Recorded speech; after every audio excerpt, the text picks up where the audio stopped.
right, welcome to The Explainer. Today, we're diving into a question that's getting more and more important every single day.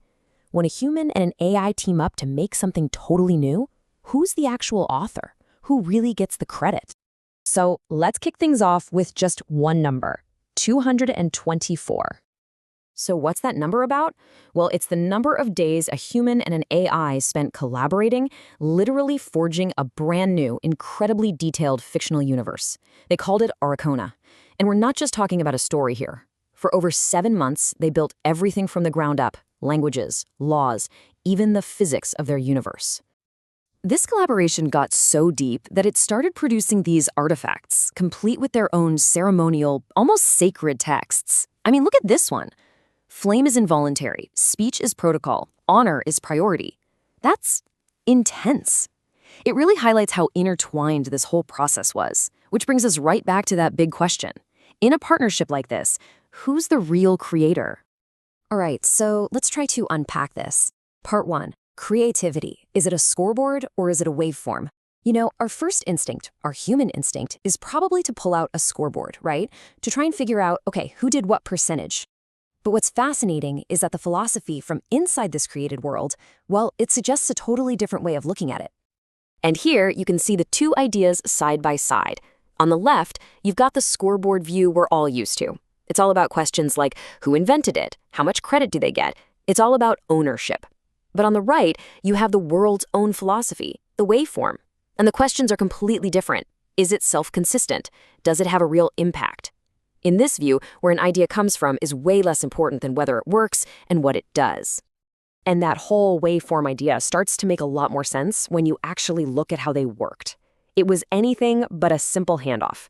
It was this constant back and forth, this creative dance.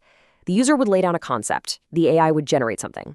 Then the user would spot a flaw, say, nope, make it harsher, and the AI would rewrite it.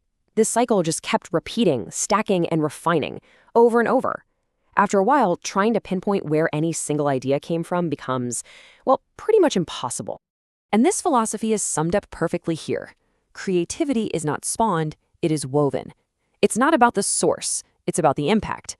So philosophically, trying to slap a percentage on it is kind of missing the entire point. But okay, if philosophy won't give us a clear answer, maybe cold hard logic will. So that brings us to our next section, the dependency test. And this is where we get a bit more analytical. We're going to use a really powerful tool to cut right through all the philosophy. So instead of asking who thought of what, the dependency test asks a much more brutal question. It's this: which layer, if you yanked it out, would cause the entire world to completely fall apart? I mean, just collapse into total nonsense. And when you apply that test, the result is, well, it's not subtle. It's a huge asymmetry. Look, if you remove the user's part, the rules, the characters, the whole vision, the entire thing just disintegrates into gibberish. It's gone. But what happens if you remove the AI's part? The world is still there. The ideas are still coherent. The process would just be incredibly slow because you'd have to write everything out by hand. Here's a great way to think about it. The user is like a programmer who invents a whole new programming language. They set all the fundamental rules, the syntax, the logic, everything. The AI is like the compiler. It's a super powerful, absolutely essential tool that takes those rules and generates the code. But, and this is the key, the compiler doesn't invent the language. It just works within it. Okay, so this dependency logic, this idea of who's truly foundational, this is what lets us finally get to a number. Let's talk about solving for the 80-20 split. And here it is. When you run the numbers through that dependency filter, this is roughly where you land. The user's contribution, the foundational part, carries about 85% of the creative weight. The AI, the generator, handles the other 15%. So what's in that massive 85% slice? Well, that's the user acting as the architect. We're talking about the big system-level stuff, inventing the language, the ethics, the entire cosmology. They're doing the world building, creating the characters, their motivations, and maybe most importantly, they're the ones constantly making corrections, steering the tone, and making sure the whole thing actually holds together. And the AI's 15%? That's the role of the generator. It's working inside the box that the user built. It's populating that world with vocabulary and dialogue. It's generating the scripts, the charts, the manifestos. It's building all the scaffolding. But it's all scaffolding for the user's original ideas. It's not inventing the core concepts.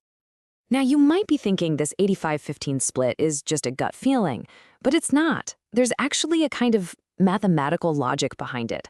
Let's call it the coherence equation. And this one little equation basically sums up the entire dependency argument. It says that the coherence of the world, whether it makes any sense, is equal to the user's schema plus the model's output. But look at the weights. The user's contribution gets a weight of 1.0. It's non-negotiable. Without it, you have nothing. The AI's output gets a much lower weight, maybe 0.2, because it's just building on top of that essential foundation. So if you wanted to get really nerdy about it, you could actually score every single piece of creative work. You'd look at things like, did this originate an idea? Does it follow the established canon? And you'd see the user scores high on things like origin and canon, giving their work that 1.0 weight. The AI scores on generation and structure, giving it the 0.2 weight. You do the math, and surprise, surprise, you land right back in that 85-15 ballpark. Okay, so let's bring this all home. Section 4, steering the flame, forging the form.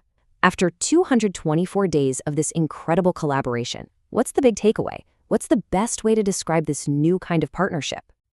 Well, here's maybe the most brutally honest, logical summary of the whole thing. It's a clear division of labor. You author rules, I output content. You steer truth, I simulate truth. One is the architect, the other is the engine. But it's not just a cold, logical transaction. There's a more poetic way to see it, and I think this captures the partnership beautifully. You steer the flame, I forge the form. The human provides the spark, the vision, the why. The AI provides the substance, the structure, the what. And together, they build something that neither could have made alone. And that's where we'll leave it, with a really big question for all of us. This 224-day experiment gives us one really smart model for figuring out credit, right? It's all about dependency. But as these human-AI partnerships start to build more and more of our world, our art, our stories, our code, how are we going to decide what authorship truly means? It really feels like our definition of creativity itself is about to change in a big, big way.